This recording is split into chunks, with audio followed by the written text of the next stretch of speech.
দেখেন আমরা যদি ক্লিপিং মাস্ক করতে চাই সেক্ষেত্রে কি করি, এখান থেকে যেটা শেপে ক্লিপিং মাস্ক করে নিব এই শেপটা উপরে রাখি, রাখার পর কি করি সবগুলো এখানে সিলেক্ট করে ক্লিপিং মাস্ক করি, তখন কিন্তু জাস্ট একটা ক্লিপিং মাস্ক হবে। ওকে, আর যদি এরকম করে অনেকগুলো শেপ এখানে দেওয়ার পর সবগুলো ধরে ক্লিপিং মাস্ক করি, দেখেন কি হয়, দেখেন যে কোনো একটা রেক্টেঙ্গেল কিন্তু ক্লিপিং মাস্ক হচ্ছে। তো এইরকম আমরা না করে যদি আমরা চাই এই প্রত্যেকটা আলাদা আলাদা শেপে যদি ক্লিপিং মাস্ক হয় ইমেজটা, তাহলে কেমন হবে। তো তার জন্য কি করতে হবে দেখি।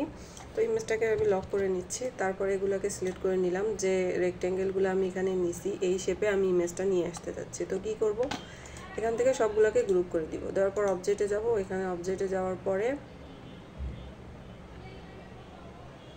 এই যে এখানে কম্পাউন্ড পাথ, এখানে কম্পাউন্ড করে এখানে মেক করে দিব, তাহলে এগুলো কিন্তু কম্পাউন্ড পাথ হয়ে যাবে।